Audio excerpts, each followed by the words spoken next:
Let me get this straight.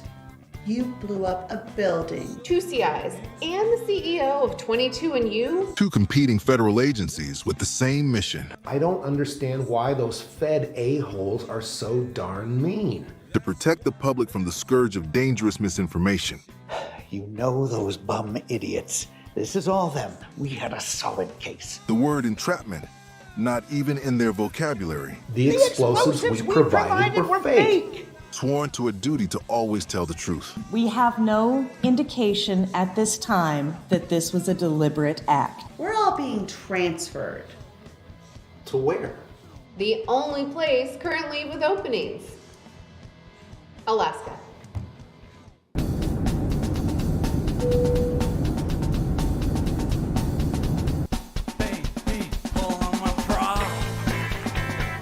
Good morning. Welcome to the office, huh? And we got the retro feel. You know, the funny about federal buildings, they're all different, but they're still somehow all the same.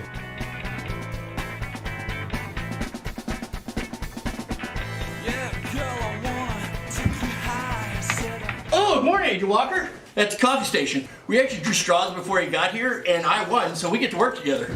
Let's get started. Let's see if we can't stir something up. Let's give it a minute. I like to warm up the truth muscles, a little coffee beforehand. Well, what do you want to do first? What do we have for a surveillance van? Oh, wow. I got a Ford Explorer. We don't have a surveillance van. Do you put many cases here? Cases? Yeah, cases. We're the tip of the spear when it comes to protecting American democracy. You really believe this? You really believe that people posting crap online is going to cause our country to crumble? I think the work that we do is important. We don't have a surveillance van. Missing people got one. We've never needed one. We need a surveillance van. We need a big case or a CI who can lead us to a big case. What do you need the van for? Surveillance. CIs, or confidential informants, are the lifeblood of any good law enforcement agency. Public posts on social media are one of the best ways to find CIs. Agents would never use coercion or take things out of context to try and persuade someone to become a confidential informant. The new Taylor Swift single is absolute fire. I'm just seeing a lot of incendiary and violent language here. Agents always need to be on their toes and ready to make snap decisions. Is there anything I can do for you guys? Actually, David, there is something you can do for us. Chicken nuggies. Chicken nuggies. What? Cheeseburger. Cheeseburger. McDonald's cheeseburger. Burger King. Burger King cheeseburger. Flame broiled.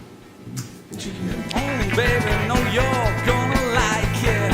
I wanna be your beaver pilot. Said, honey, know you're gonna like it. I wanna be. Awesome, right? Is this a loner? This thing's totally legit. What is this? It's got windows!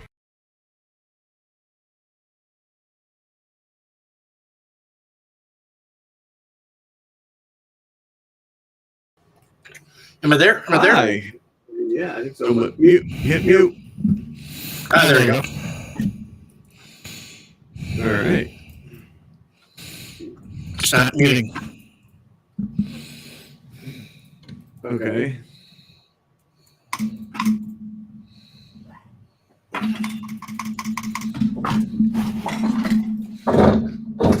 Oh, wait, I got it. There it is.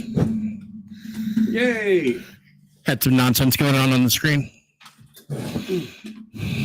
Yep. Oh, I got some nonsense going on with your mic, too. Oh, my Lord. Every time. I give up. How are you? I'm okay. Great. Wonderful. Woohoo. We got it started, I think. Yeah. I think we're started here. It says so. Let's see. How's your day at the store been, Michael? Well, I started out with good news, and then the day just went down from there. Oh, no. Yeah. What happened? Well, I started out with good news from my cardiologist, and my heart function's improved since I was hospitalized in August, Mm-hmm. which is good because, I've been practicing. Yeah, no. And Getting the heart rate up. right. And then today our staff member who hadn't shown up in like 2 business weeks showed up today to collect her things that she had here. So I just took that as her notice. Right. Fair Oh my enough. goodness. And weird. Yeah. And then someone, came in and dropped something and broke it and then lied about it. And, it was just a $6 item that, it cost us nothing. So it was, throw away. But I was like, principal lady, Yeah, exactly. At least admit that you screwed up. I said it got worse from there, Oh my God. Yeah. Well, sorry about your employee there. That lasted a few days anyway. Yeah, I guess. A little less than her first round here, but Well, they yeah. left the same mysterious way. Right. Yeah. Who knows? Kids. Yeah, right to work state. So, yep. Guess it's good. Yeah. Nope. It happens. Oh, I'd like to find someone trustworthy to replace her, but the world's full of junkies. it is very hard to just find people. Yeah. It's very hard to find people to do things that, I mean, I get it. Work sucks. That's why you have to pay people money to do it. But right. That's all we got. So no, yep, absolutely. No, I mean, every time we have an opening, it's hard to find somebody. It's really just tough to find people. Yeah. I don't know. Yeah. So, well, football season's over. Yeah. Hockey season has started for me. Okay. Yeah. My Dallas Stars are second in their division, which doesn't hurt. Okay. So you follow along a bit, I guess. Yeah. I normally don't start paying attention to hockey hardcore till the playoffs start, because the Stanley Cup playoffs are just as long as the hockey season, really. Mm-hmm. No, they really are. It's kind of like baseball playoffs. And just Same about kind of thing. every team can make the playoffs in NHL. No, there are a lot of them. Yes, there are. It's like everyone but the bottom 2 teams in each division, I think. Mm-hmm. No, I think you're correct. But well, have you been following along on all the Washington DC happenings? Oh, some. I've got my local knuckleheads that I try not to argue with, because there's no teaching them. I mean, they've got it set in their mind that what's happening is the worst thing to happen to democracy and yada yada. It's all the same crap we heard, 4 years ago. Right. Yet strangely heard nothing over the past 4 years. Right. Right. With President Tapioca Brains is, involved. And of course his cabinet picks are the most unqualified, yada yada. It's like, okay, 2 of them are Democrats, right? Nope, they don't matter. They're the evil Democrats to them. Right. No, it's just, I don't know. People, they don't want to open up their minds at all. They want to close them and just listen to what we heard. So you missed it on Tuesday.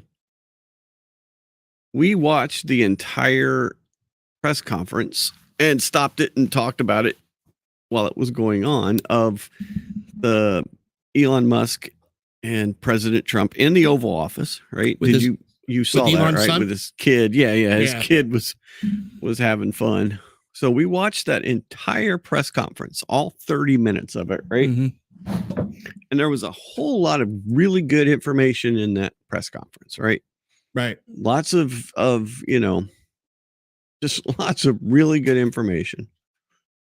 But let me see if I can find it here, and I will show you CNN's response to that press conference. So it went on for 30 minutes, right?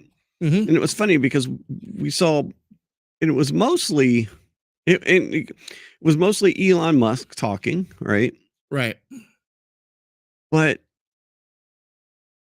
it's crazy how they took this entire 30-minute press conference and their entire takeaway from it was it was awkward, and President Trump spoke too much, or Elon Musk spoke too much, and President Trump must be upset with Elon because he can't stand somebody else to upstage him. And I mean, dude, it was just like there was none of that in the press conference at all. You saw no awkwardness from the president. And here we are days later. I sure don't get the feeling the president's sour with Elon Musk. Right. No. But they want to cause a rift. I mean, and it's like, so if you don't take the time to watch that 30-minute press conference, which not a lot of people are going to do, right, you're not going to get the sense out of it, right? Yeah. So, yeah, it's not coming up in my thing, let me just see if I can find it real quick, because it's really crazy.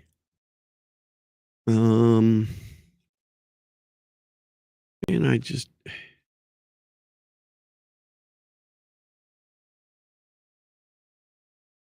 Okay, here we go. Yep.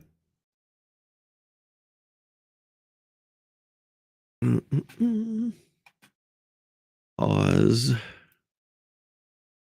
Share screen.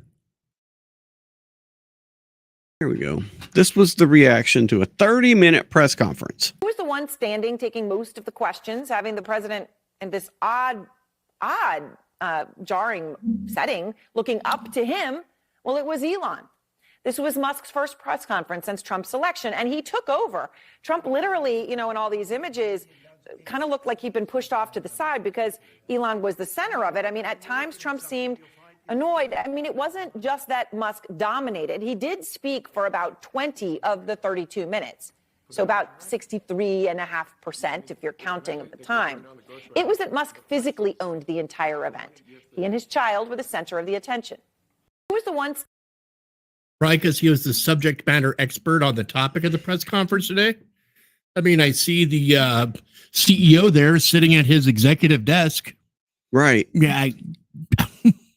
And, every time that Trump spoke, he basically asked Elon a question. Yeah. And gave him the floor to talk about it. So it's not like Elon was just like talking over him. He's right. Like, quiet you, I'm speaking. Yep. So this MSNBC, one of the English papers, the whole thing, it was all just propaganda. Yeah. No, exactly. It is freaking insane. So we've got all this, there's just new information coming out every day about what the goddamn government is spending our money on, right?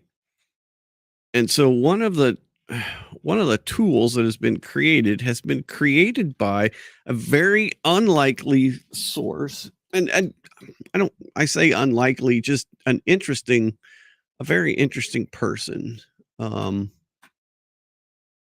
And it is this person here. It is a woman who calls herself the Data Republican, right? And she is a software engineer. And so there is a government website that you can search and you can find all of the grants that the government gives away, right? All the money that the government goes to is searchable in this database. But it's very, very clunky. It's very hard to search. And so what she has done is basically made it a lot easier to search, right? Nice. And so if I want to find out how many dollars were given to study squirrel migration in Central Park. Yes. Oh yeah, you can do that. And let's just take a peek at the site here real quick. And so you can do a graph, you can do a charity graph, right? where you can just find out. So let's see. Let's just do your squirrel thing.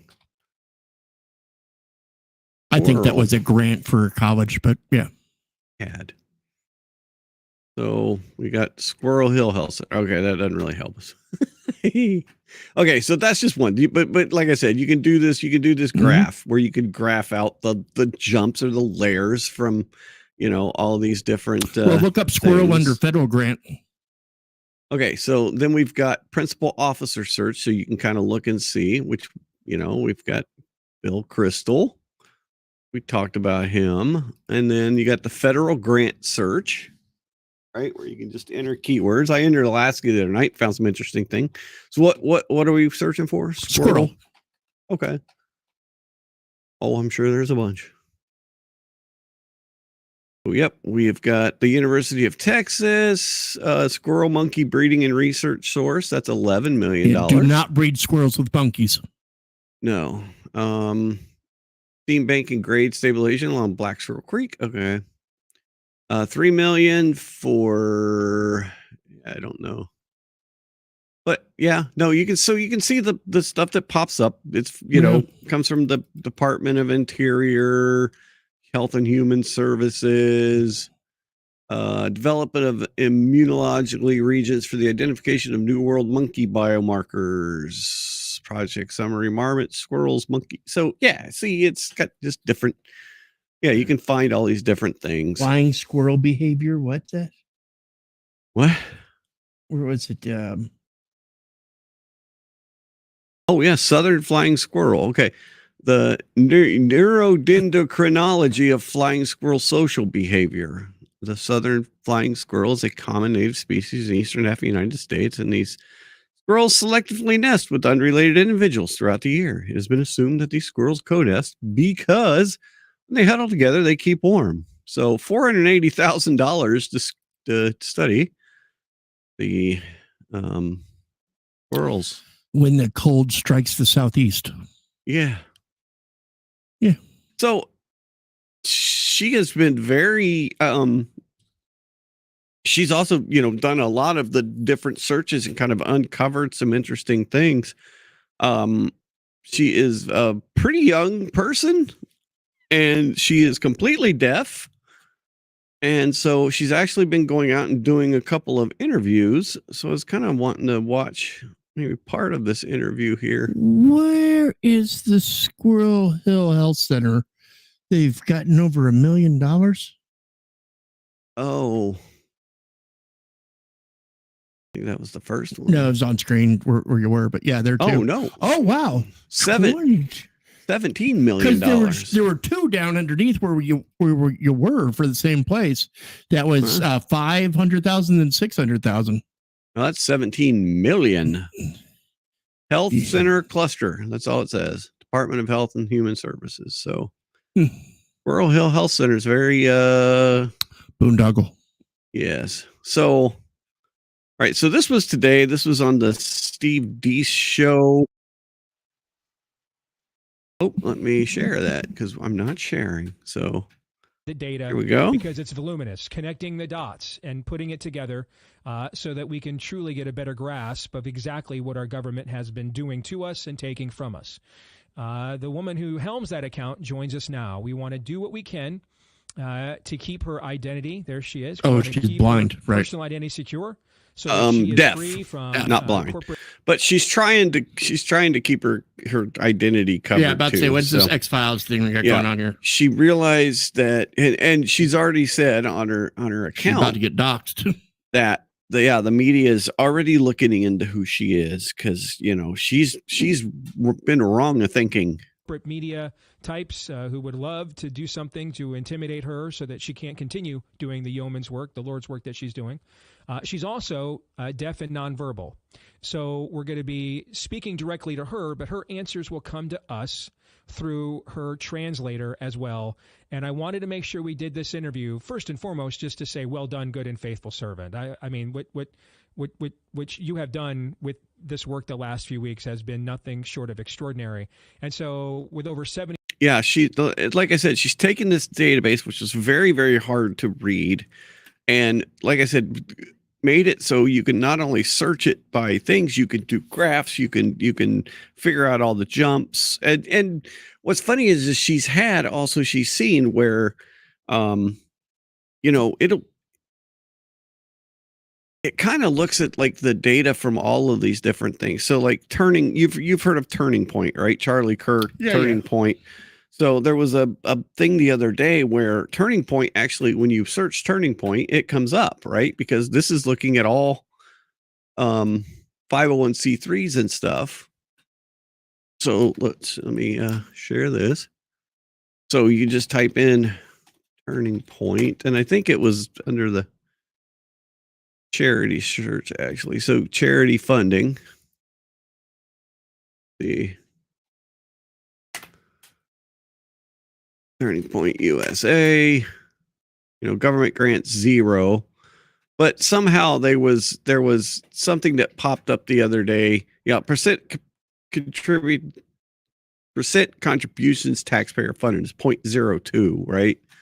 But I know what it was. If you typed in Charles Kirk, right, which is the owner, who runs Turning Point USA. His salary comes up or whatever, his compensation comes up. And so people use that as like, this is getting funded by the government and everything. And so she actually put a disclaimer on her website that says, no, this is not contributed from your tax money, and how you read the data on here. I think,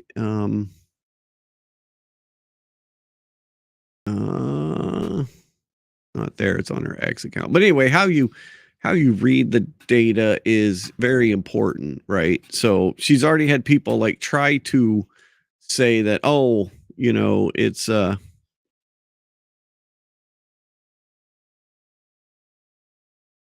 just try and turn it around on other entities that actually weren't taking money, right? Mm-hmm. If that makes sense. So yeah. All right, let me go back to this. Her so that she can't continue doing the yeoman's work, the Lord's work that she's doing. She's also deaf and nonverbal. So we're going to be speaking directly to her, but her answers will come to us through her translator as well.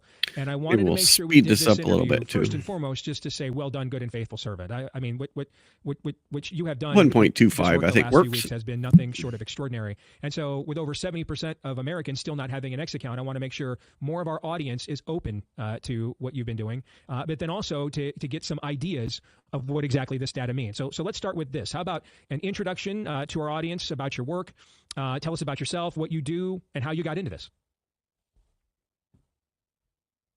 Yeah, sure, of course. Thank you so much, Steve. So you can call me the Data Republican on X. Thank you. And to be really honest, I'm a software engineer. Like back in 2020, I built a website that tracked Florida votes in real time. And what happened was it got a lot of attention because it accurately predicted the results from Florida. So anyway, now that we get to 2024, I mean, it's more a prediction. And then when I started looking, I'm just one person, and I started looking, and now I saw the award database, and I was talking to people, and it just doesn't make sense. I was her hood fell off. trying to read it, and in my experience, it makes the search in the award database. I released it on the Data Republican website, and it just makes the search a lot easier because it is really, really hard to search that database. So now my tool has become very popular and went absolutely viral. What led you to this particular investigation into USAID? And you kind of alluded to it a little bit, but do you have a background doing this kind of analysis in the political arena before? Yes, I do. Yes, I'm a deep specialist. I'm actually a database kernel engineer, and I also develop machine learning algorithms. And that really gives me a very strong understanding of what AI can and cannot do. So I've also done, before. Hi, Jody. We're saying hi to Jody. So she's really smart. Yeah. And I got to say, I'm really happy with this translator. Oh, yeah, I know exactly. And she even talks about it. She talks about how her like people who are deaf and watching her sign probably don't pick up on some of the things she's saying because she has a very unique way of signing. And that she loves her translator because her translator like reads her mind basically. Right. So she's really close with her translator and they really get each other. So For many years, All little right. political analysis here and there for politicians for many years actually, but nothing even close to the scale that I've done in 2024 when I analyzed the predictions of all 50 states. So now the network of NGOs and government grants is incredibly complex. I mean, if we didn't have AI to make sense of this data, I think it would be really impossible to even find these things. You think that's do you think that is a purposeful thing from the government that they want to cover up where all these NGOs get their money, where this funding comes from, how many times that the funding goes from this entity to this entity to this entity? You think that's on purpose? Depends who's in office. Right. Well, I mean, but it's been going on for over a decade now, right? So I mean, why has president after president after president, Democrat, Republican, kept the Kennedy assassination files classified? right.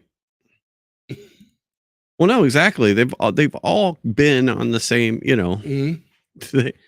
yeah.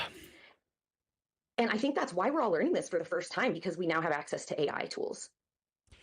If you could summarize the data you've been able to mine from USAID, if you could summarize it, what would you say it says as a summary?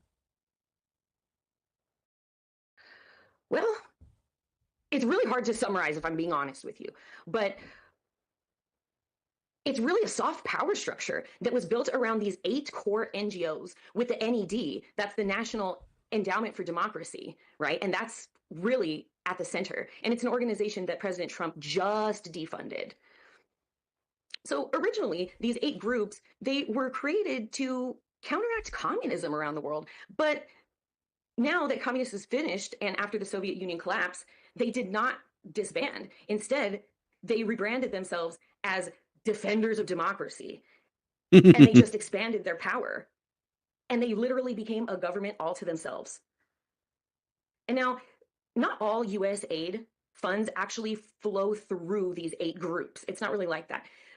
But these groups, they really control how much of the money is actually used. And in many ways, these 8 groups, they set up their own parallel government, really, one that operates outside direct control of taxpayers. And there's all these political figures, including Lindsey Graham and Donna Brazil and Tom Daschle. And the conflict of interest is, it's enormous. I mean, Congress allocates billions to these organizations, and they also direct that money. These same political insiders dictate how that money shapes the world. Can you provide us some of the more egregious examples that our audience maybe should know about what you're describing, but maybe they're not aware of them yet? I mean, everybody's heard about Politico, for example, but so maybe some other things that they should be aware of that they have not heard yet.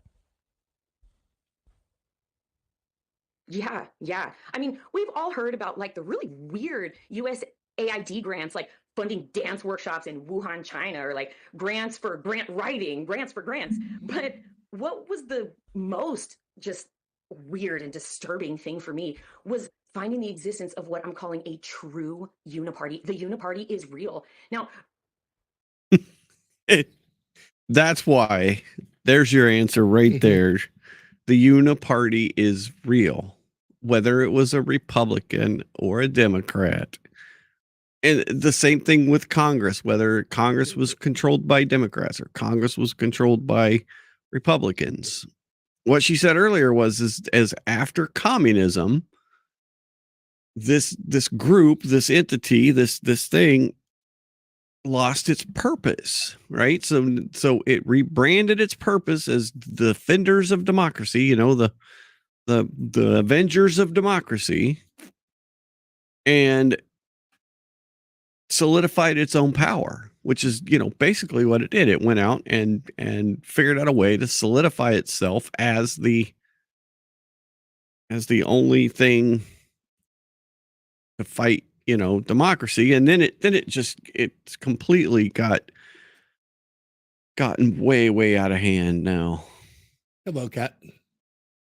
Because we are, we're basically funding now our own, we're interfering in our own election, which is messed up. I mean, it's insane. So take the National Endowment for Democracy, for example. Trump just canceled it, right? It was designed originally to unite both the Republican and the Democratic Party against communism. But now it accidentally created a system where both parties operate together under the same umbrella. But at the same time, they're pretending to be opponents. So the International Republican Institute, the IRI, and the National Democratic Institute, the NDI, were meant to reflect partisan affiliations. They were meant to be separate. Yet they continue their power structure, and they're not transparent, and they're not taking responsibility. And they just say it's all to protect democracy, but really, democracy is now being challenged and it's having a problem because the power structure is outside of responsibility, and they routinely transfer funds between each other and finance the same programs. that's the thing. The Democrat NGO and the Republican NGO all basically share funding between each other. They fund some of the same things. Like I said, we've talked about this before, but Dan Sullivan, our senator, is one of the board members for the Republican NGO that gets funding from USAID to do all this stuff throughout the world, right? Yeah. Or from the National Endowment of Democracy. I mean, and there's multiple senators that sit on the board of that entity. Left wing, right wing, attached to the same bird. Right. Yeah, exactly. The same heart. It's all to save the same heart pumps blood through both sides, right? democracy. And they just take all the money and they give it to themselves, billions in taxpayer money. There you go. That's the thing too, is they take all the money, they give it to themselves, and then they say a lot of times it's like 10% actually goes to the cause. Especially on the aid. Yeah, on the aid side, like the 10% goes to the aid, and then everything else goes to overhead costs, like the Clinton Foundation. Oh God, yeah. Based on the dots you've connected here, would you say this is just the tip of the iceberg when it comes to widespread corruption, grift, etc.?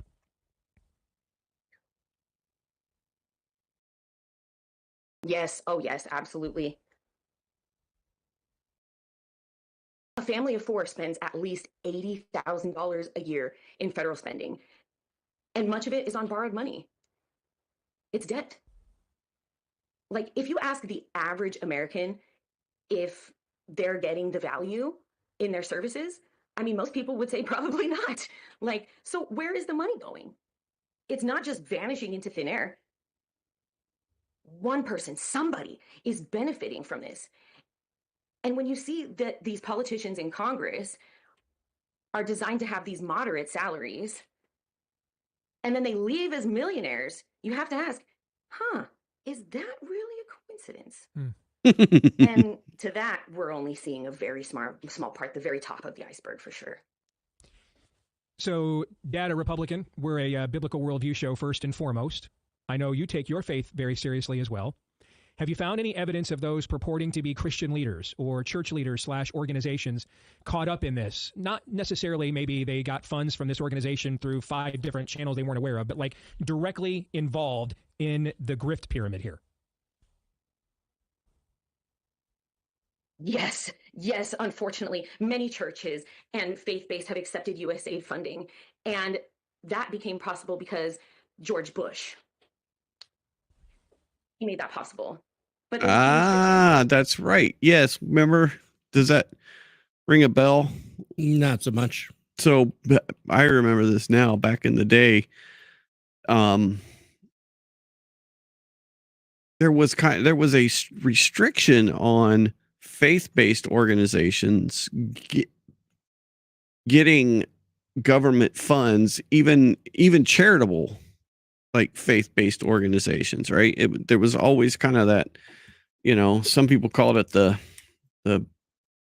separation of church and state, right? And it was taken to like an extreme level. And then Bush was able to change it so you could give money to faith-based organizations that were doing charity work, in the name of the government. So yes, I do remember that. I don't think she was alive during the Bush. No, I'm just kidding. Yeah. Or she was very, very young during the Bush years. So she studied her history too. They have a limit. They cannot use those funds for evangelism, for preaching, and they can't speak out about other religions. But Christianity is built specifically on one great commission. And Jesus was very clear about that, about spreading the gospel. And it's hard to imagine him accepting funding that required Jesus to stay silent about faith. And then there's the other factor at play. Unlike other nonprofits, churches are not required to file a Form 990. Oh, and that means I did not realize that. Less financial transparency. And that alone might make church government funding an attractive option for more cynical players, bad actors who might not be motivated by religious goals. I didn't even think about that too. Yeah, since they don't file taxes, they don't have to actually claim all that. So they can even get even farther away from the accountability of that money. Crazy. So many steps that we've uncovered. That means, I don't know about What's that? I didn't say anything.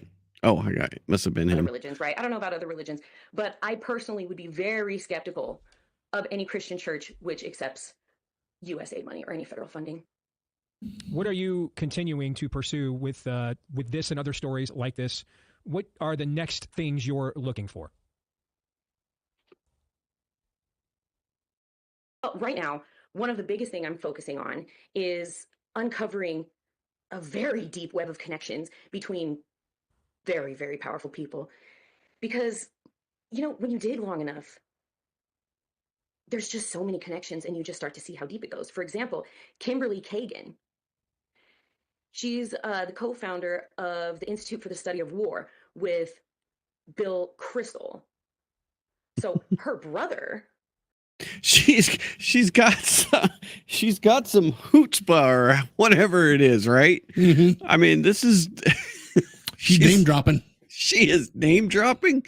She is like, I am going to go out and try and uncover more things about powerful people.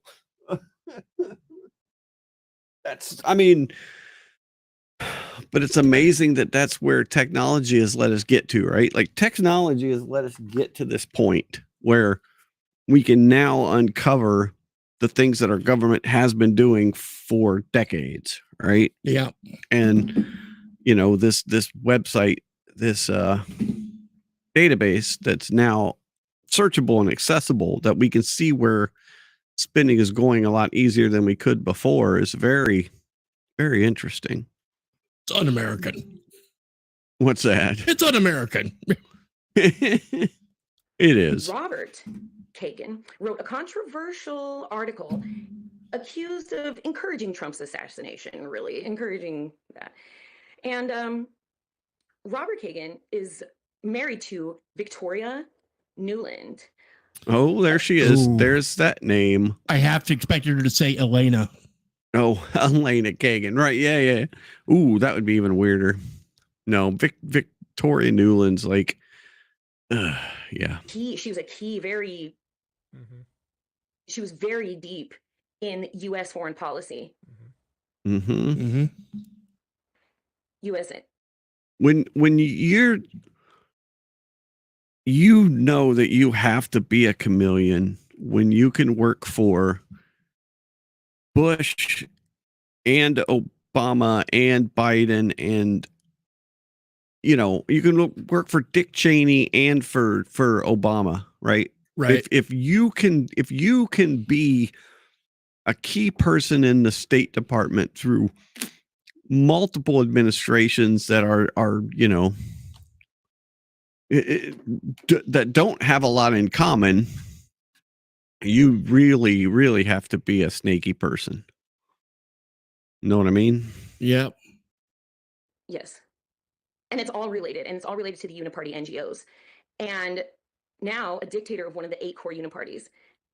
And these relationships transcend party lines. Just like George Carlin said, it's a big club and you're not in it. Right now, I'm working on an AI-driven project. It's a graph to map all these connections, make it easier for everyone to search and see how all these people are really connected together and where the money is going behind the scenes. Wow. I've got about 1 minute left here. What's your biggest takeaway from all of this thus far? Yes. Our government's run by bastards? Pretty much. Yeah. I would say yes. That's a good takeaway. We are the middle of the second American Revolution. I am not joking. The American public needs to engage and recognize that this is not about partisanship. In his first term, we need to be together, and we have to get back together our country. This is not about parties. We should all be outraged. The system exists outside of our control, and we need to get it back.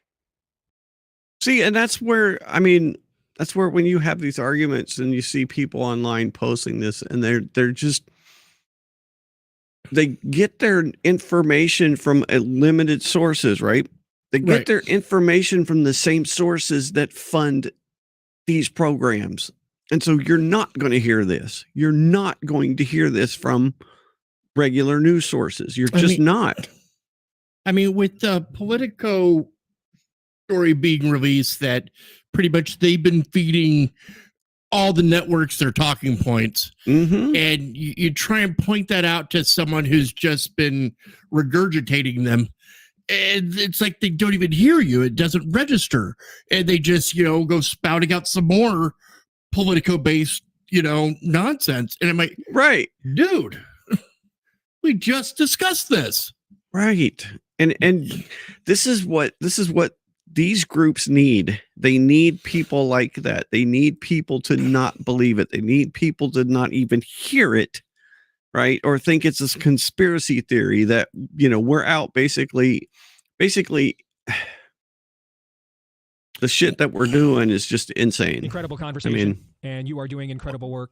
And thank you for joining us, taking a time out from that work. Hopefully we can shine. But we have individual people like her that are putting their life in jeopardy, dude. She's putting her life in jeopardy. She really is. What are the? I didn't like the X-Files show, but I like some of their taglines. You know, like question everything, trust no one. Right. Yeah, exactly. Oh yeah, exactly. Don't. Yeah. Yeah. Definitely don't take the company line as, you know, gospel. Mm-hmm. Right, because it's not. Yeah, this was the disclaimer I was talking about. It just says, warning, disclaimer, pay attention, have some reading comprehension. Funding is fungible. That means USA dollars do not literally flow into these NGOs. Instead, money moves through multiple layers. So it's basically just, you know, you really need to read what you're getting and don't just jump to conclusions, right? Because it's a tangled web. It is a tangled web. They have set it up that way to make it so you can't really trace it down. And yeah, it's just, so we've got the first story that, you know, I saw this.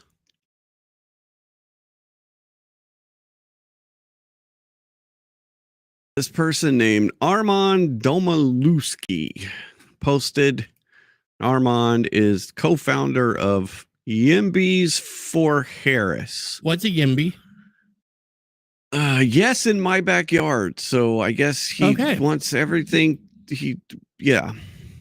Well, he looks too young to do anything to know what he's talking Yeah, about. he kind of looks like. But anyway, so he's quoted this article from the Telegraph that said the U.S. aid freeze claims the first victim, that a 71-year-old woman has died after her oxygen supply was cut off when the United States announced a freeze on aid funding. Citation, please. Right. And so the IRC closed. This happened supposedly in like Indonesia. They closed and locked the hospital and several refugee camps in late January after receiving a stop work order from the U.S. State Department. So P.K. Lau, a refugee from Myanmar, lived in a displacement camp in Thailand, died 4 days after she was discharged from a U.S. aid-funded healthcare facility operated by the International Rescue Committee, okay, the IRC. She's thought to be one of the first people to have died as a direct result of them to freeze all funding, okay? So, but we realized that the NGO that let the old lady in Thailand die because they couldn't afford oxygen is the International Rescue Committee. The IRC CEO has a salary of $1.2 million a year. They have a bunch of other officers that pull in $300,000 to $400,000 a year. So this is their officers. So you've got 1.1, 469, 432, 407. Money well spent. Yep. And they have an annual revenue of $1.3 billion, which most of it is HHS and State Department grants. Yep. An illegal immigration NGO. So are we going to ignore the fact that she was in her 70s and from a third to second world country? Right. So, yeah. So I'm just saying life expectancy isn't great there. Yeah. My previous reporting on this laughably corrupt NGO that suddenly didn't have money for old Thailand Mima's oxygen because the mean orange man cut USAID funding. But they just happened to have $630 million in assets and $169 million in cash, $98 million in the stock market, but they couldn't buy this old lady's oxygen. Oh, I mean, after payroll, they're not going to have much at all. Yeah. But of course, you know, it takes people to actually do this. Whereas your mainstream media, this is, you know, the story is they cut off this lady's funding, right? They cut off the funding and this lady died. So let's go ahead and just for air. look. Yeah. Yep. This is the story. USAID's freeze claims first victims as oxygen supplies are cut off. Yeah. Right. Nothing about, you know, her family told Reuters that she frequently been sent to the hospital in the last 3 years as she was dependent on a supply of oxygen, was sent home after IRC received a stop work order. So what stop work order did they receive? That's what I don't understand. This isn't a government agency. The IRC is not a government agency. So the stop work order did not come from the United States government. Right. And even if it did, why would they? They've got to have backup money, right? They've got money out the butt, it seems. So why why would they have a stop work order? And you don't get that, you know, you just get that there was a stop work order, right? That's all they say. That's all they say. So people will take this and run and repeat it. Well, they had a stop work order. From who? Who told them to stop working? They didn't have a 90-day revenue stream to keep their operations running. Like if something happened to the US government, they had to completely shut down everywhere in the world. Right. That doesn't make any fucking sense. Does it? No. It's kind of funny, the left complaining about people dying, as people were dying all the past 4 years trying to migrate here. Right? Yeah. I also thought it was funny. I remember one time this man, and I'm going to assume his young daughter, dead in a ditch somewhere along the trail getting here. And immediately the news knew that this was a father-daughter team. They were like from somewhere in Honduras or Guatemala, and even knew like what village or whatnot they set out from, and this and that. But we can't find these people once they're in our country. Yeah. Right. I mean, identify the dead guy and dead girl to, this village in nowhere, Guatemala. Oh, right. No, exactly. Like you can never. Yeah. Yeah. It doesn't make any sense, dude. Yeah. So we had another. So this got zero coverage too, and I know this is You more. don't say. Oh yeah, I do say. So there was a judiciary committee, and I know it's not the most exciting stuff, right? Like watching Congress is not the most exciting thing in the world. I get that, but there is some stuff that comes out of that. And one of the things that they had the other day was a judiciary committee in the House with two of the reporters that were big in the, back when we had the Twitter files, right? Elon bought Twitter, released all of the internal communications, and a guy named Matt Taibbi and a guy named Michael Schellenberger were two of the people that had access to all of that. Right. So they brought Matt, they brought some Matt journalist. Taibbi, yeah, and Michael Shea. You remember that? Yeah, exactly. I'm not just some journalist, by the way. Dude, Matt's opening statement was just fire. And so I kind of want to watch that too. So I'm going to. So this was. Hit your microphone there. We'll go ahead and we'll speed it up a little bit. Thank you, Mr. Chairman. Is it on? But 2 years ago, when Michael and I first testified before your Weaponization of Government subcommittee, Democratic members called us so-called journalists, suggested we were bought off scribes, and questioned our ethics and our loyalties. When we tried to answer, we were told to shut up, take off our tinfoil hats, and remember two things. One, there is no digital censorship, and two, if there is digital censorship, it's for our own good. I was shocked. I thought the whole thing had to be a mistake. There was no way the party that I gave votes to my whole life was now pro-censorship. Then last year, I listened to John Kerry, whom I voted for, talk to the World Economic Forum. Speaking about disinformation, he said, quote, "Our First Amendment stands as a major block to our ability to, quote, hammer it out of existence." He complained that it's really hard to govern because people self-select where they go for their news, which makes it, quote, much harder to build consensus. Now, I defended John Kerry when people said he looks French, but Marie Antoinette would have been embarrassed by this speech. He was essentially complaining that the peasants are self-selecting their own sources of media. What's next, letting them make up their own minds? See, that's the big part of it, Michael. Yeah. Oh yeah. That is the huge part of it, is if it has to be approved. It has to be approved sources. Oh yeah. If you are not listening to approved sources that get to decide what stories they cover, what angle of stories they cover, if you are not listening to approved sources, then it's misinformation. Then you are guilty of misinformation. Like when I was in the Navy, if I was ever caught reading Air Force Times. Yeah, exactly. You would have been scorned, Michael. Oh yeah. Hard and feathered. Lastly, building consensus may be a politician's job, but it's not mine as a citizen or as a journalist. In fact, making it hard to govern is exactly the media's job. The failure to understand this is why we have a censorship problem.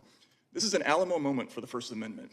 Most of America's closest allies, as both Rupa and Michael have pointed out, have already adopted draconian speech laws. We are surrounded. The EU's new Digital Services Act is the most comprehensive censorship law ever instituted in a Western democratic society. Ranking Member Raskin, you don't have to go as far as Russia or China to find people jailed for speech. Dude, he just called out Jamie Raskin too. Freaking love that, right? So he's not holding back, right? Right. Like he is not holding back. He's like, I'm not going to, we're not playing this game. not playing this game anymore, you know, because he, like you said, he was called a so-called journalist, and yeah, by like some congresswoman from the Virgin Islands or something. Yeah, no, exactly. That was freaking ridiculous. Okay, I'm gonna go grab a water and run to the restroom. So I'm gonna play this, and I'll be back. Our allies in England now have an online safety act which empowers the government to jail people for nebulous offenses like false communication or causing psychological harm. Germany, France, Australia, Canada, and other nations have implemented similar ideas. These laws are totally incompatible with our system. Some of our own citizens have been harassed or even arrested in some of these countries, but our government has not stood up for them. Why? Because many of our bureaucrats believe in these laws. Take USAID. Many Americans are now in an uproar because they learned about over $400 million going to an organization called Internews, whose chief, Jeannie Bourgeot, boasted to Congress about training hundreds of thousands of people in journalism, but her views are almost identical to Kerry's. She gave a talk once about building trust and combating misinformation in India during the pandemic. She said that after months of a really beautifully unified COVID-19 message, vaccine enthusiasm rose to 87%. But when, quote, mixed information on vaccine efficacy got out, hesitancy ensued. We're paying this person to train journalists, and she doesn't know that the press does not exist to promote unity or political goals like vaccine enthusiasm. That's propaganda, not journalism. Bourgeot also once said that to fight bad content, we need to work really hard on exclusion lists or inclusion lists, and, quote, really need to focus our ad dollars toward what she called the good news. Again, if you don't know the fastest way to erode trust in media is by having government sponsor exclusion lists, you shouldn't be getting $1 in taxpayer money, let alone 476 million of it. USAID is just a tiny piece of the censorship machine Michael and I saw across that long list of agencies. Collectively, they've bought up every part of the news production line: sources, think tanks, research, fact-checking, anti-disinformation, commercial media scoring, and when all else fails, straight-up censorship. It is a giant closed messaging loop whose purpose is to transform the free press into exactly that consensus machine. There is no way to remove this rot surgically. The whole mechanism has to go. Is there right-wing misinformation? Hell yes. It exists in every direction. But I grew up a Democrat and don't remember being afraid of it. At the time, we figured we didn't need censorship because we thought we had the better argument. Obviously, many of you lack the same confidence. You took billions of dollars from taxpayers and you blew it on programs whose entire purpose was to tell them they're wrong about things they can see with their own eyes. You sold us out. And until these rather tiresome questions are answered, this problem is not fixed. Thank you. Thank you, Mr. Tybee. Mr. Aaron, you're recognized for 5 minutes. Good timing. Good morning. All right. So, I mean, just banger. Mr. Tybee, you're recognized for 5 minutes. Yeah. Just a banger introduction. And, oh, hang on one second. Actually, hold that for a few seconds. I got to go okay. market someone real quick. Okay, go. Yep. I got this. So, yeah, so that was Matt's opening statement at the Oversight Committee, the House Judiciary Committee. And this is like a 5-hour, and I have not watched it. I don't know that I'm going to watch the whole thing. I did watch that, and then I've got one from Michael here too, Michael Schellenberger. So we'll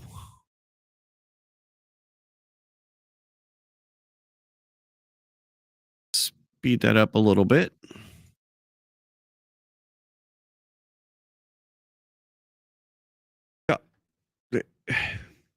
This is insane. What he's talking about right here is absolutely insane. I understand that people don't like Donald Trump. I understand people did not vote for him. Not everybody voted for him. But you just don't let yourself be sucked into the echo chamber, because what we're finding out right now, I mean, when I started the show that we're filming to make fun of this whole misinformation thing, I had no idea how deep this went. I mean, I'm shocked. Every day, the stuff we are learning is just so shocking that people, I mean, just ask questions, like get answers for this. It's not what we need to be doing as a country. we're told that foreign interference in our elections is the worst thing that you could possibly have happened. And that's all that we do. There's not an election that's gone on that the United States is not influenced, including Poland. Poland's last election, we had a big influence on that election and got the candidate that our intelligence agencies wanted. Not necessarily that was best for the Polish people, not necessarily that was best for the relationship between the United States and Poland, but it was best for the ideological bend of the entire intelligence community at the time. So that's not how we should be operating our country. It's just not. And then now, as you'll hear from Schellenberger here, that we've actually gone from interfering in elections outside of our country to interfering in our own elections.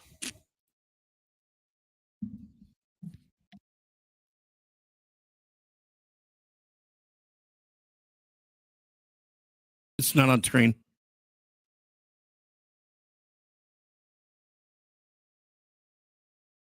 Sir?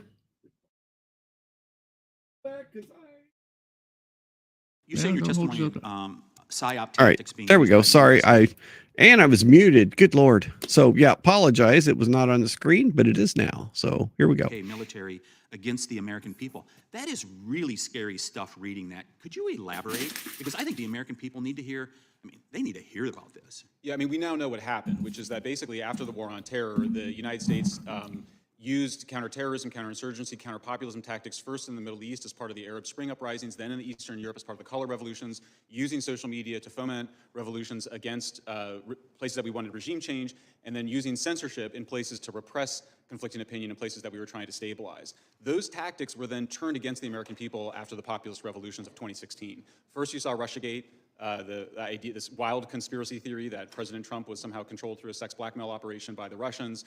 But then we also saw a very elaborate effort to do exactly what they had done abroad, creating small committees of experts to decide what the truth was and demand censorship on the basis of it. But I also mentioned there's also these proactive influence operations, the most dramatic of which is the Hunter Biden laptop, severely illegal, but we also saw in the mobilization of the intelligence community. And now in the latest article that we published today, we have documented that the Agency for International Development has overseen basically a takeover over the last decade and a half of independent investigative journalism in Europe and around the world through OCCRP and supposedly independent journalism organizations with an eye to basically controlling the information and controlling the major news media that do investigative journalism.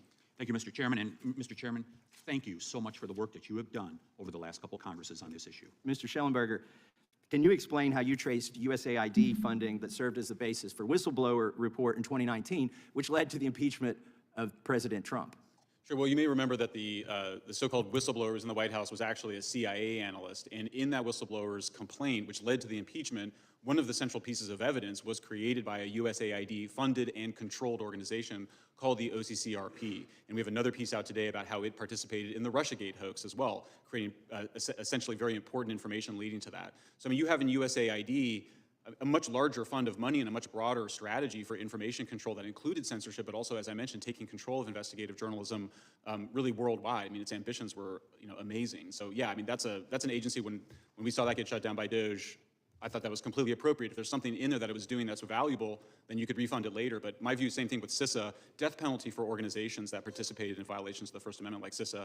Cybersecurity is an extremely important function. It shouldn't be contaminated and undermined by censorship activities. Well, I think it's always been known that our government has funded the change in administrations, if we can say it politely, of other governments. But isn't it borderline treason when the taxpayer when organizations entrusted with protecting our country are now undermining our own government?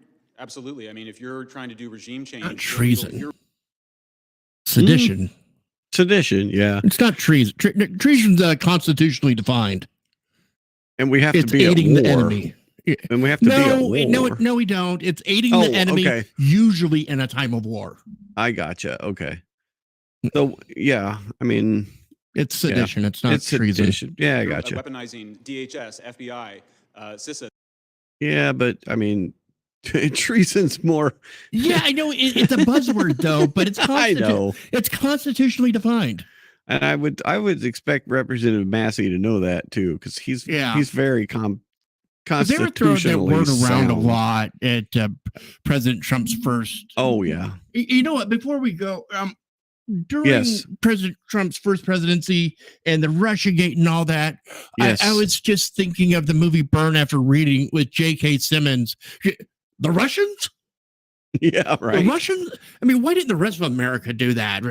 The Russians? I realize they are the largest country on the planet, but that doesn't mean like they're the most threatening or the most. They're kind of the most do nothing except for their immediate neighbors. Mm-hmm. No, I mean, on the world stage, they are kind of like set. Yep, Using exactly. this regime change activities redirected, that you developed abroad, that we developed abroad for regime change, directed against the American people and our representatives. I mean, it's shocking, and we still haven't dealt with it as a country. Mr. Schellenberger, you mentioned that USAID, which has been in the news of late, spending taxpayer money on all kinds of stupid things, is also involved in the censorship effort. I want you to just elaborate on that a little bit, because this is going on as we speak. I want you to elaborate on that for the committee, if you would.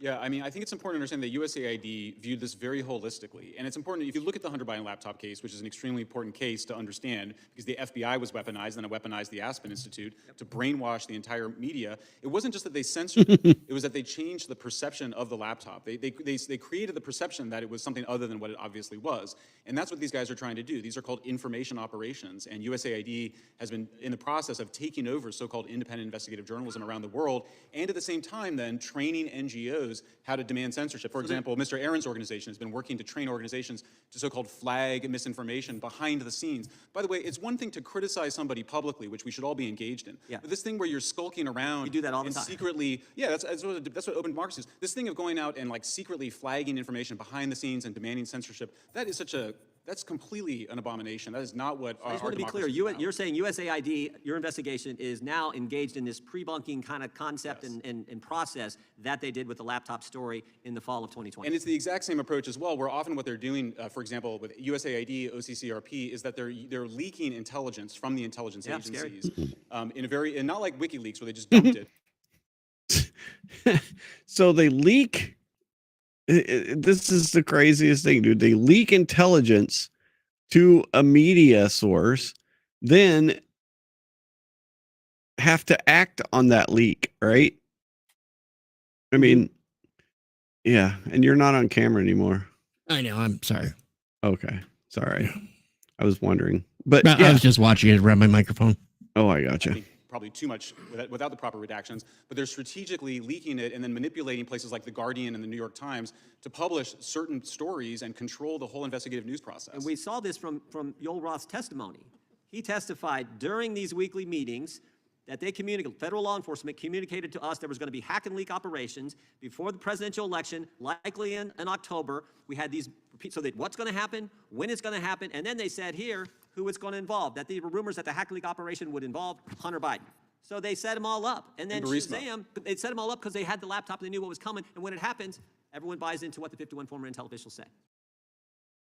Dude, it's so, I mean, how did we get here is what I want to know. Why was it so impossible to believe that Hunter Biden was dirty? Right. I mean, he should have been the poster child for don't trust me with nothing. Right. Oh, yeah. So yesterday, now you've heard me talk about a guy named Mike Benz, right? Yeah, I believe so. So he was on both Joe Rogan and Sean Ryan's show yesterday.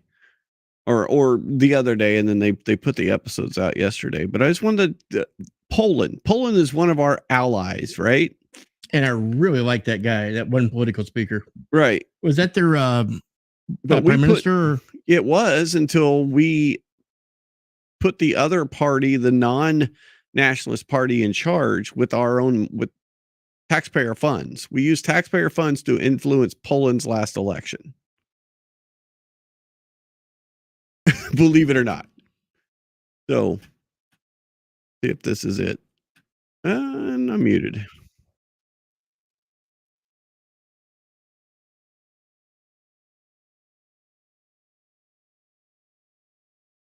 This is it. So what he's talking about is they not only did they influence the elections in Poland, they went out to try and have the new government of Poland indict and jail the previous? other the previous political party, so we don't have to spend as much money next time when they have an election. I'm sure the people don't see right through that. You're not on screen. Damn it. I suck at this. All right, let me go back a minute here, or a couple seconds here. The USAID portfolio has to compete every year for their budget. They have to fight for their lives because the people, who are the regional desks around Kyrgyzstan and, Georgia, Moldova, Latvia, Lithuania, they're competing in the budget for what's going to Western Hemisphere, what's going to Argentina and Brazil and Colombia, and they're competing against Sub-Saharan Africa. So the cheaper it is to manage the political vassalage of a country, the better. They may have had to ask for a lot more money in the budget, one-off, in election year, to run that money through Democracy International or through SEPs or any number of USAID or NAD programs to fund the political party they want to win. But they can't keep that. Foreign interference in elections is horrible, Michael. Yeah, I remember after 2016, left-wingers complaining about how Russia interfered in our election. Right. And I was just sitting there going, isn't that what we've done all through South America? Throughout the world, dude. Well, sure, but it's like... No, exactly. Yep. It's good for the goose, good for the gander, from what I'm concerned. Oh, yeah. They were only given that And I money didn't because actually believe Russia was they're that not necessarily involved. going to be able to get that the next time around. No. And they'll be able to spend money on other soft power goals in the region if they don't have to worry about the other party rising again or doing what Trump just did, winning, then losing, then winning again. And so transitional justice is a whole field at state and in the NGO plex to make it cheap to manage the course of and result of foreign elections by making sure anyone who's a serious challenger to you ends up in jail. And I'm just going to show you something because it's now in the news. Elon Musk this week tweeted out about a horrible situation where someone from the PIS, the Law and Justice Party in Poland, I believe is now facing arrest for clicking the like button on a social media post. Jesus. And what was the post? I don't actually know what the post was. Was it one of Kanye's? I played the fan. I don't know, but the fact is Poland plays, and I've been saying this forever, and this is maybe too far afield for the narrow topic of discussion today, but Poland plays an absolutely huge, probably the linchpin role in all of Eastern Europe with everything that's happening with Ukraine, because the whole play was to kill Russian gas, and then you need an alternative gas supply into Europe to offset that, and there's only two ways to do that. One is Ukraine builds up its own gas infrastructure and exploits its endogenous hydrocarbon supply, which it has a lot of. It's the third largest in Europe, but it's underexploited.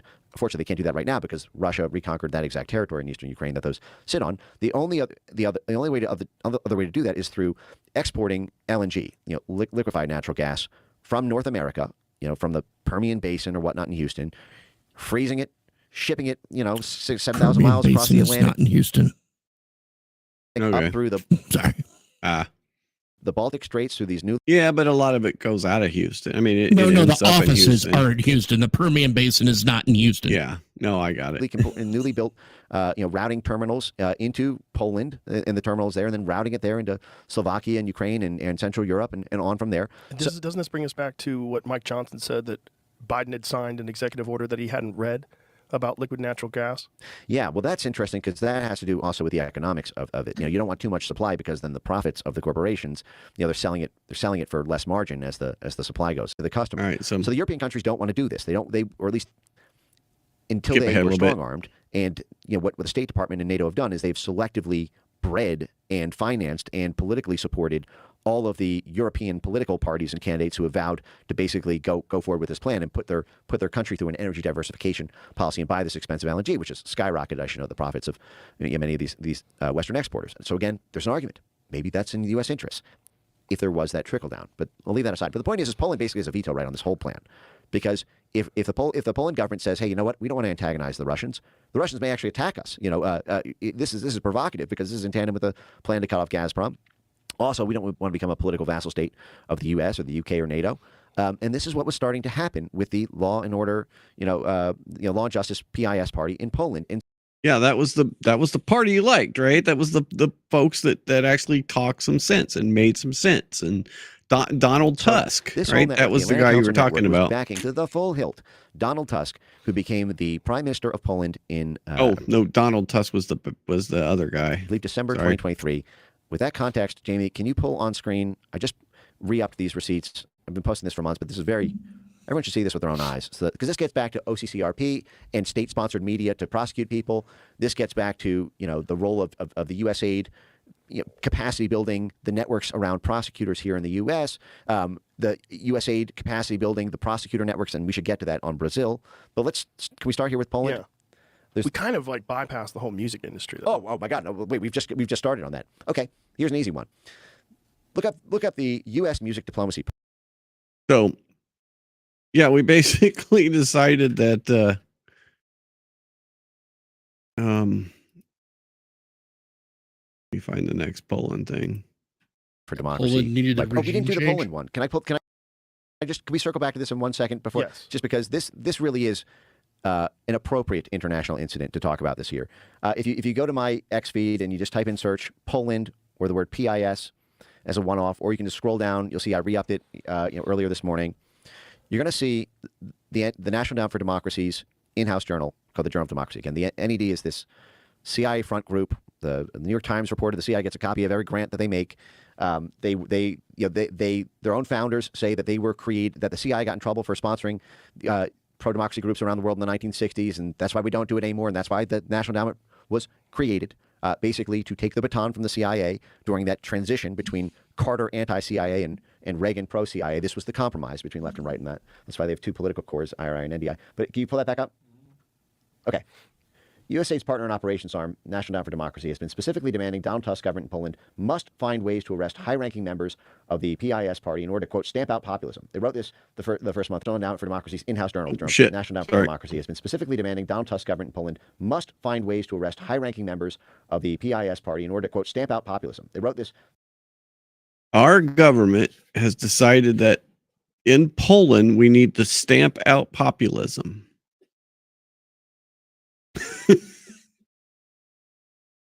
I mean, what does populism translate to in American? MAGA movement. Yeah. Yeah. Kind of what we're going through now, like the whole populism. I mean, it's but that's those are the fascists, right? Not the people that are spending billions of dollars to, completely control the outcome of elections. Too bad we can't go at the actual real definition of fascism when we throw that word around. Oh, yeah, exactly. The first month in office. So, and again, you'll see this is responding to someone facing 3 years for flagging us. Now, let's click on this. And again, we pay as taxpayers for the production of National Endowment for Democracy's in-house journal, the Journal of Democracy. So, wait. Can you zoom out? Just zoom out a little bit. I want you to see this. Yeah, there you go. Perfect.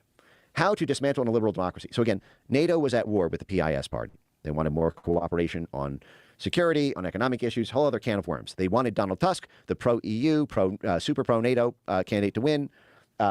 He wins. The month he takes office, this is December 2023, National Endowment for Democracy, the CIA publishes this think piece, How to Dismantle in a Liberal Democracy. And again, I think formally, what's published here is supposed to, not technically, it's published in the NED publication. It doesn't mean it's NED foreign policy, but this is what they're publishing and you're paying for. So they're saying, listen, it's not an autocracy in Poland. Unfortunately, we can't call it a dictator like Putin or the CCP. It's democracy because the people voted for it and they won fair and square, but it's illiberal democracy because the democratic institutions, are not having their way. But here's what it says. Poland may be saying on its first steps in, quote, stamping out populism and holding those responsible for the worst violations of rule of law. That means the criminal justice system. Now get to the next one. Next slide. Poland's new government must, therefore, do more than just return to liberal democracy. It must address transitional justice, the same thing, which is all over every USAID operation. It has to arrest the people from the government we just transitioned from. Prime Minister Tusk and his coalition must, again, not should, not maybe should consider, maybe if there's something there, must stabilize the political system, ensure the reign against losing in the next election, to ensure that populism does not return in the next election.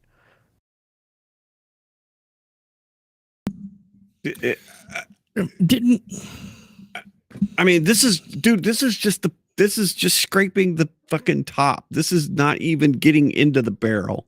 South Africa tried arresting your political enemies. It turned out, he served his sentence, came back, became president anyway. Right.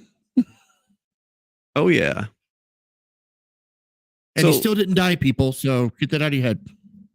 No, he did not. The Mandela effect. Oh my gosh, dude. Okay, so a few months ago, let me see if I can find the original video. So a few months ago, there was this official from the EPA that had no business doing what he was doing. Got busted by Project Veritas talking about how the EPA at the end of the Biden administration is just spending money as fast as they possibly can. Right? So here he goes. It truly feels like we're on the Titanic and we're throwing like gold bars off the hatch. Where the gold Feels like we're throwing gold bars off the Titanic. bars going to. Nonprofits, states, tribes. We gave them the money because it was harder. If it was a government-run program, they could take the money away. If Trump won, and because it was a insurance policy against Trump winning. So we just throw the money out there. There's no oversight. We just give money away to all these things, all these, non-government agencies. So there's less oversight, basically. The Trump people come in and tell us we can no longer give up money. I do environmental, climate policy things. Really? Yeah.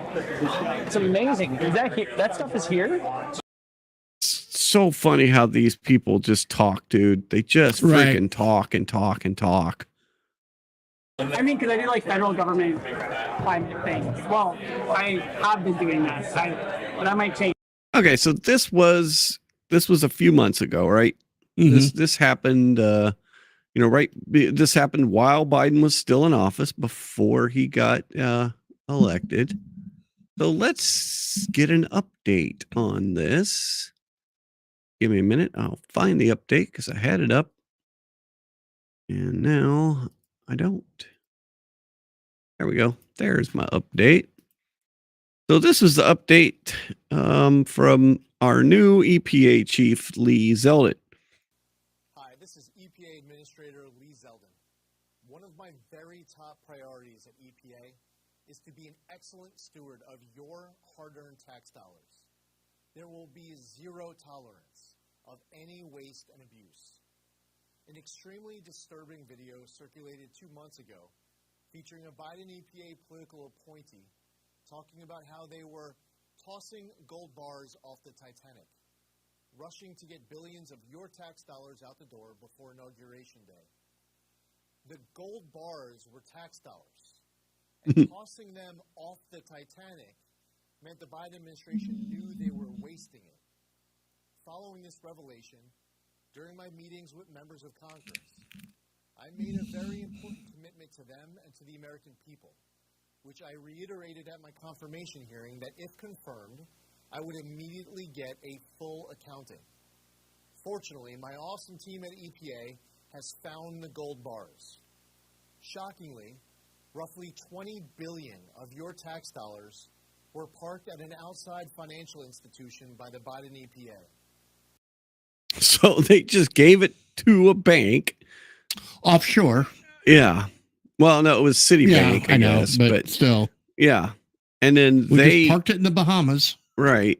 This scheme was the first of its kind in EPA history, and it was purposefully designed to obligate all of the money in a rush job with reduced oversight.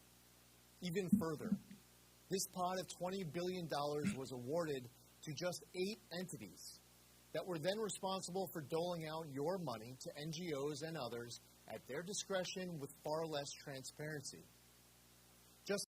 How many other agencies do you think this happened in? You think this is EPA is the All only of one them. this happened in? All of them. Exactly. $7 billion was sent to one entity called the Climate United Fund. I'm sure you and I now have some of the same questions. How do these organizations decide how to allocate funding? How much money have they given out so far and to whom? Are there any former Biden EPA staffers who are now working at these entities? Let me make one thing abundantly clear.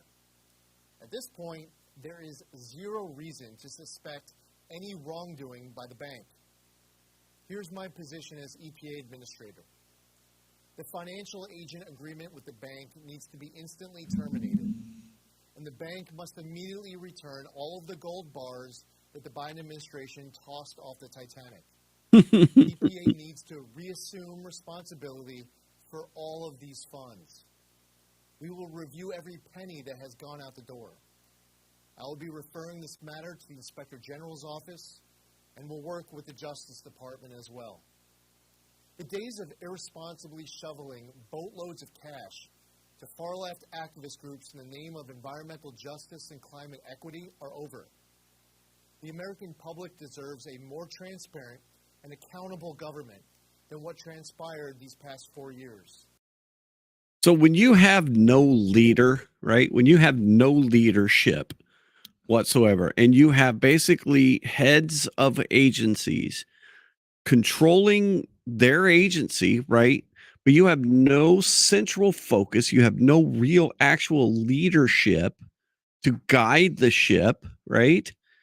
Then this is what you get, right? Because we had no actual leadership for the last 4 years. And your only mandate is MAGA bad. Yes. Yep. Exactly. We take I mean, our obligations under the law as seriously as it gets. I've directed my team to find your gold bars, and they found them. Now we will get them back inside of control of government as we pursue next steps.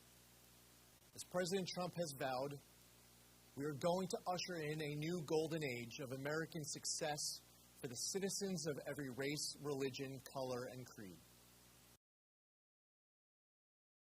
So he talked about the climate. So the $7 billion went to the Climate United Fund, right? Yep. So the Climate United Fund has never received federal grant money until November of 2024. And then all of a sudden they get billions of dollars. Well, yeah, of course. I mean, they were due. Does that make any sense at all? I mean, it's insane. The Climate United is a national coalition of nonprofits investing in solutions to tackle the nation's toughest economic and environmental problems. The goal is to remove financial barriers for clean technology so every American can benefit from good paying jobs, lower energy bills. I mean, that sounds all great and everything, but it's just a giant grift. It's just a giant pay me my money. Right? And notice that my camera loses its settings like less, but it still loses its fucking settings occasionally. It drives me crazy. There we go. Now my kind of.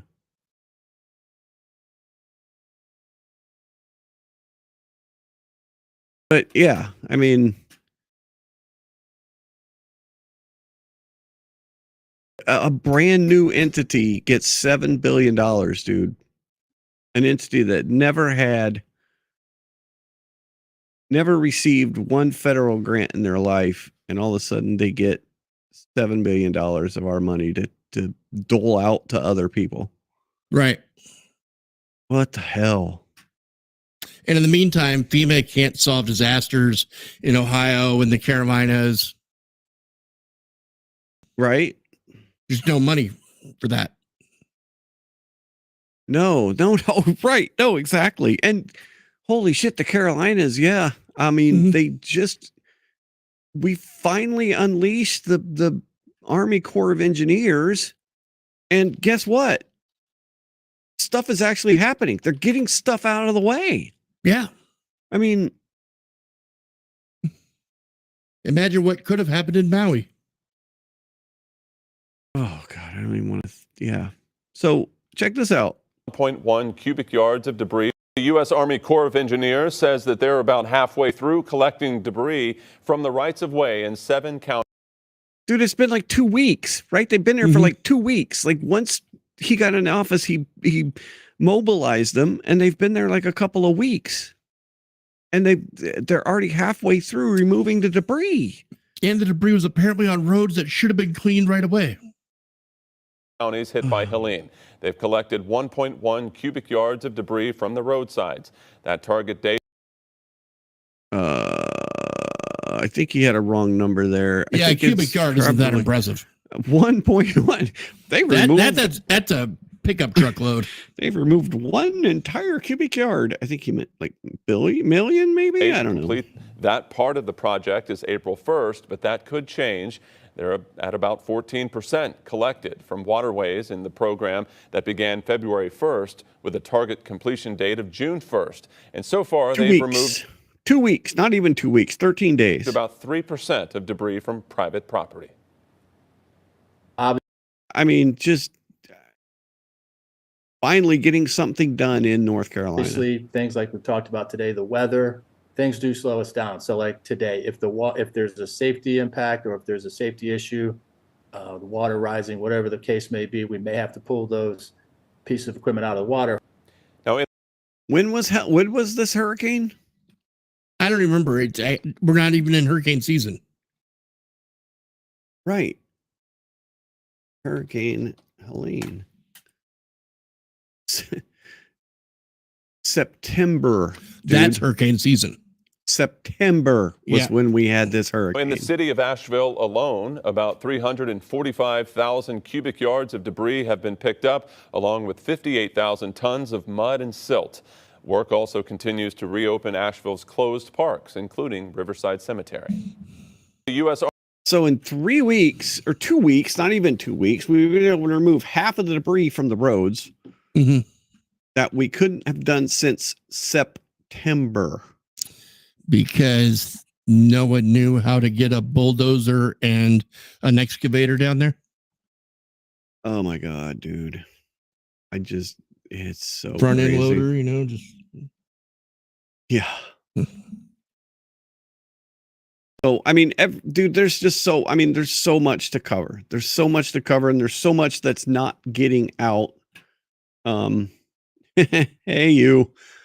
There's just what we've talked about today is just scraping the very bottom, or the very bottom, the very top. Like we're scraping just the cream off the top. And there's just, I mean, it's more than anybody can really keep up with of what's coming out every single day. But yet when you see these, when you watch congressional hearings or whatever, Democrats don't have anything to say about any of the mess. They have to attack the character of the witness. All about Elon Musk. And that's all they talk about is Elon Musk, Elon Musk, Elon Musk, Elon Musk. It's just, yeah. I've actually quit listening to them. They don't have anything, truthful or real to say. I'd rather not, just waste my brain power trying to comprehend whatever it is they're trying to get across. Just, when I realize that I'm being fed propaganda, that is time to change the channel. It really is. No, exactly. It's when I was in the Navy, I wasn't just hanging off the side of a buoy tender with a barnacle scraper. I was an NSA asset. It's like I learned, Russian, Chinese, North Korean propaganda. You know what it all has in common? The USA wrote the playbook. Yeah, right. Oh my goodness. It's all the same. I mean, just change the language. So they had the first DOGE subcommittee hearing. Yeah, right? Already we have a subcommittee for this. Yep. No, well, they started it back a little while. So here was Representative Garcia's contribution to the subcommittee on DOGE. The last Congress, Chairwoman Green literally showed a dick pic in our oversight congressional hearing. So I thought I'd bring one as well. Now, this, of course, we know is President Elon Musk. He's how is this persuasive for the Democrat Party? How is this a persuasive Also argument? the world's richest man. He was the biggest political donor in the last election. He has billions of dollars in conflicts of interest, and we know that he is leading a power grab, also abided by and encouraged by Donald Trump and, of course, the chairwoman, Congresswoman Green. Now, How is that a persuasive argument? He's grandstanding. Yeah. It's like, you know, when they know they don't have an argument for substance. Right. Here he is CNN asking him, are you sure this is a effective Elon messaging? Musk, a dick, is effective messaging for confronting what is a potentially irreversible transformation of the U.S. government? Well, he is a dick.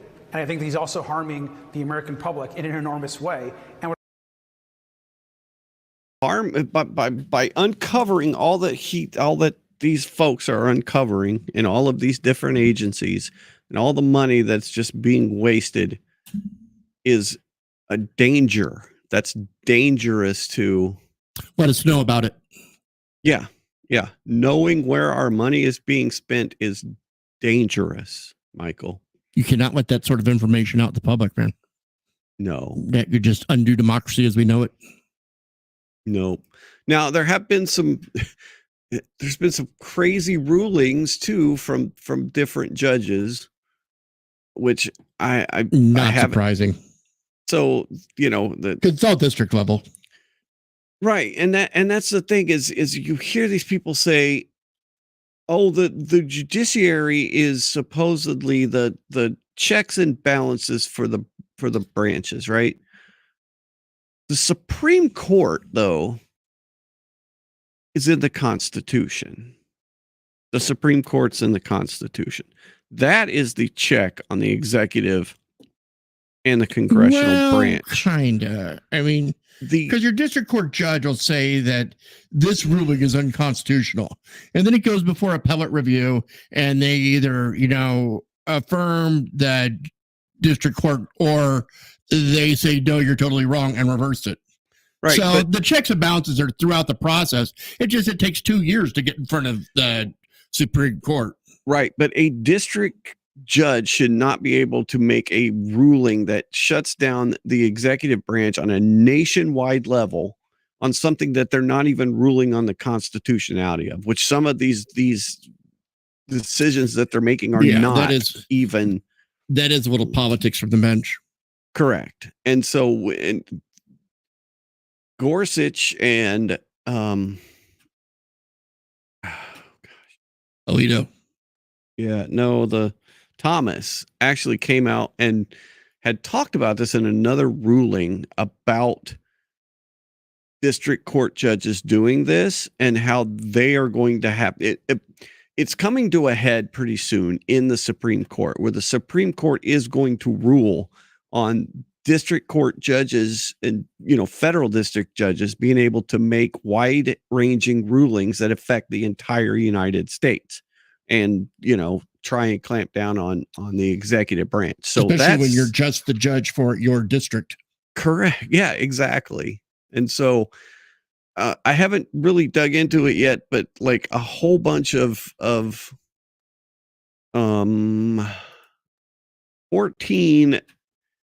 state attorney general, including California's Rob Bonta, filed a lawsuit against Elon Musk, DOGE, and Trump, alleging that although Musk is classified as a special government employee, a term which is defined by statute, he is wielding such significant authority that is actually an officer and must be approved by. I mean, they're just.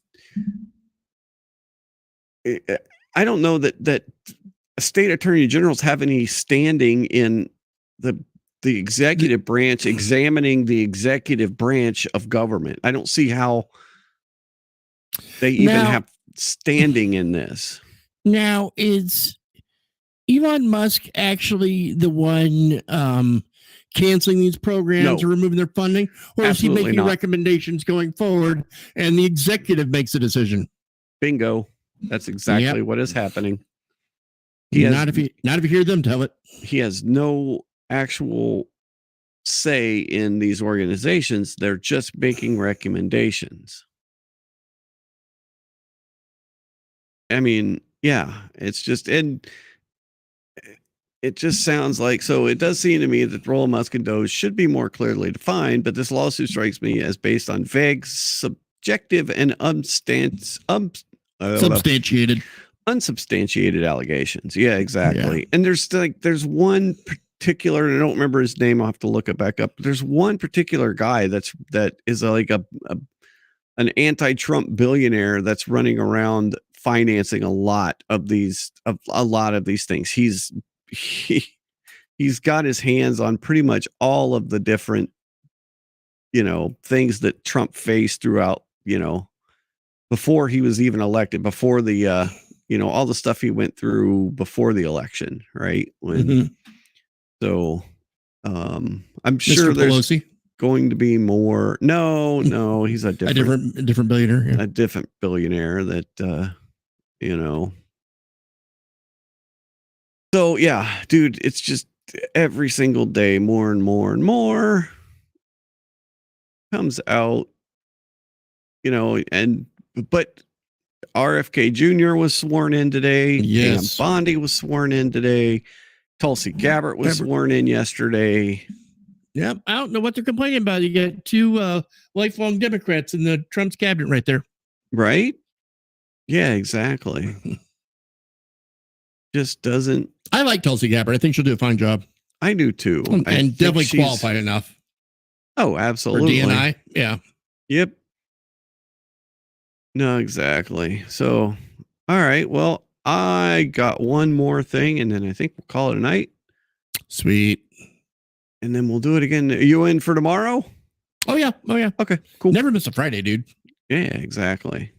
All right. So if you're ever on Dateline, can't imagine why it would be. If you're ever on Dateline, or if you're ever the subject of Dateline, even more trouble brewing. Right. But how would you want to be remembered? Show on screen first. Yeah, I know. I'm asking you, how would you like to be remembered? Yeah. As just a fun-loving guy, he was always a good-natured smartass. Good-natured dude. A well-intentioned smartass, yeah. So would you like to be remembered like this? She was just a mean, old, hateful bitch. Hey, there's just no other way to put it. She wasn't friendly. She really wasn't.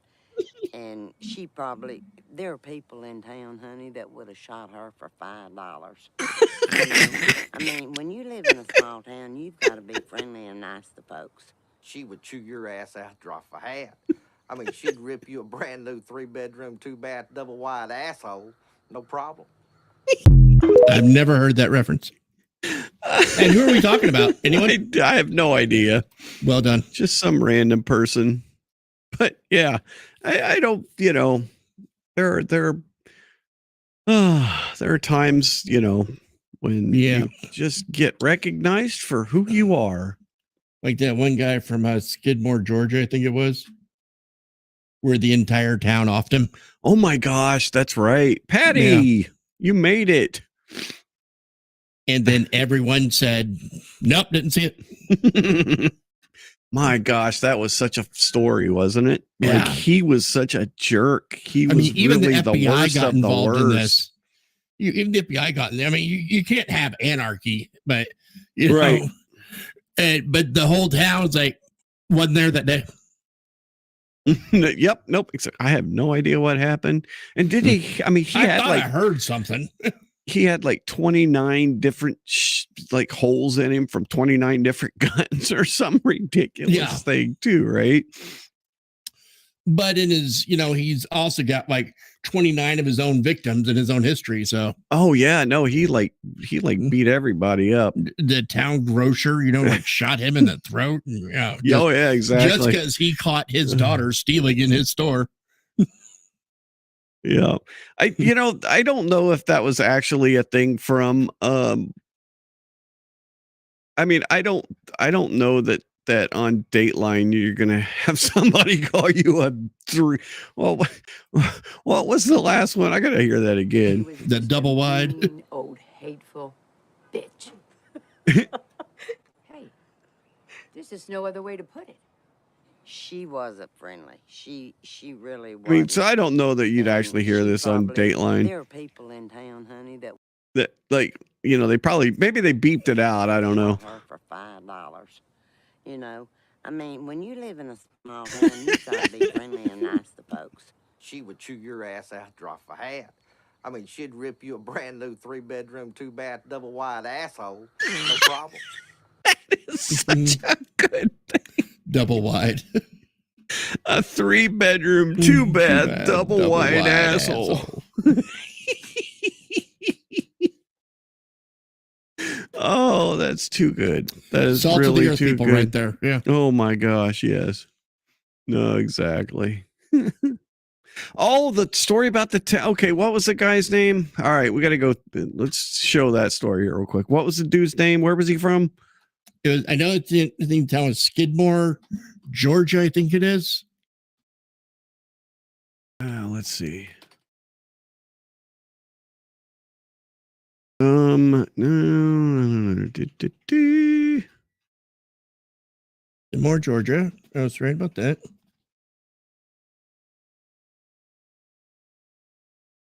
Let's see. Yeah, town mute for 30 years about Ken McElroy. Yeah. Yeah. So, okay. So Ken McElroy was a jerk. Let's just put it mildly. Yeah.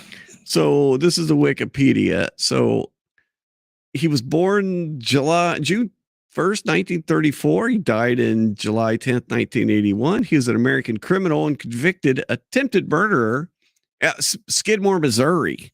It was Skidmore. You were right. But Skidmore, Missouri. He was the town bully, and his unsolved killing became the focus of international attention. Over the course of his life, McElroy was accused of dozens of felonies: assault, child not doing good, arson, animal cruelty, hog and cattle rustling, and burglary. Convicted in all, he was indicted 21 times, but escaped conviction each time except for the last. So, and I think what happened is a lot of times he was, look at that picture, dude. Mm-hmm. I mean, that just looks like the guy. So, you know, I think probably what happened a lot of times was people wouldn't testify against him, right? Yeah. So he influenced them to testify, or he would buy the jury, or threaten the jury, and they were just afraid of him. Mm-hmm. Yeah, in 1980, one of McElroy's children got in an argument with a clerk, Evelyn Sumi, in a local grocery store owned by 70-year-old Ernest Bowenkamp and his wife Lois, allegedly because the young McElroy child tried to steal some candy. McElroy began stalking the Bowenkamp family and eventually threatened Bo in the back of his store with a shotgun in hand. The ensuing confrontation, McElroy shot Bowenkamp in the neck. Bowenkamp survived, and McElroy was arrested and charged with attempted murder. McElroy was convicted at trial of assault, but freed on bail pending his appeal. Of course he got out of jail pending his appeal. Well, you're entitled to bail. Not after you're convicted. Actually, there is too. Whatever. But if they really want you in prison, they just make the bail, $4 million cash. Yeah, exactly. Immediately after being released at a post-trial hearing, McElroy went to the D&G Tavern, a local bar, with an M1 Grand rifle with a bayonet attached, and made graphic threats about what he would do to Bo Bowenkamp. That'll help your appeal. This led to several patrons deciding to see what they could legally do to prevent him from harming anyone else. McElroy's appeal hearing was again delayed. On the morning of July 10th, 1981, townspeople met at the Legion Hall in the center of town with the sheriff. A town meeting to discuss how to protect themselves. During the meeting, McElroy arrived at the D&G Tavern, sat drinking at the bar. Word got back to the men at the Legion Hall that he was in town. Bar soon filled completely. After McElroy finished his drink, he purchased a six-pack of beer, left the bar, entered his pickup truck. While sitting in his truck, McElroy was shot at several times, but only hit twice, once by a center fire bullet and once by a .22 rimfire. In all, there were 46 potential witnesses to this shooting, including Trina McElroy, who was in the truck with her husband when he was shot. Nobody called for an ambulance. Every witness was either unable to name an assailant or claimed to not have seen who fired the shots. Yeah, I was looking at that thing over there. Including the unnamed man who helped his wife Trina as she scrambled out of the truck screaming. Oh my goodness. The DA declined to press charges, and an extensive federal investigation did not lead to any charges either. So yeah, Ken. Good old Ken. Killing. Good old Ken. Whoa, I took you off. He needed killing. That was oh my goodness. Yeah, if there's anyone ever that, you know.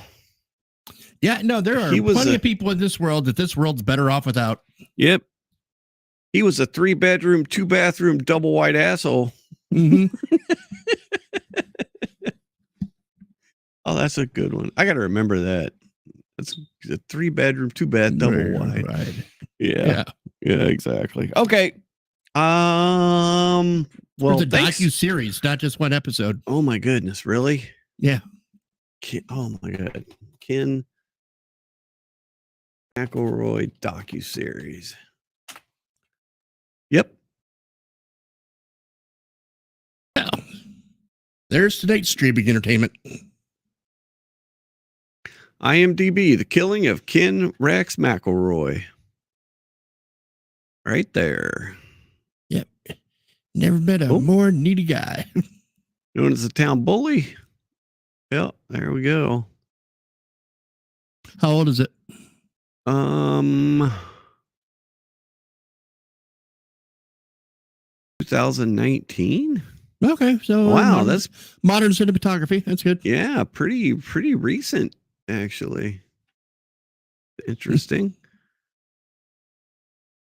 Top cast. Let's see. Oh, episode aired August 1st, 2019. Okay. Nice. Interesting. Oh, it is just one episode about it. Oh, it is. Okay, gotcha. Well, that's helpful. Yeah. I don't know how many chapters I need. No, it's not. Season 1, episode 1, episode 2, Ken Rex's winnow. Trina comes forward with eyewitness testimony. Oh, it is a series. Don't mess with Skidmore. Yep. Cycle of there's six episodes. All right. You can just skip to the end for the good stuff. 4 episodes on how he's a bastard, and 5th episode of how they took care of it. Well, it seems like season 1, episode 1, they just kill him right off. I mean, well, yeah. I mean, why waste time? All right, dude. They let the guy get to his 40s. Yeah, exactly. There's no reason for that. Okay, tomorrow then we'll be back for another wonderful and hopefully with evening. a better day. Yeah, hopefully have a better day tomorrow, Michael. Yes. All right. I will catch you later. Thank you, everybody. Thanks for hanging out. We will see you tomorrow.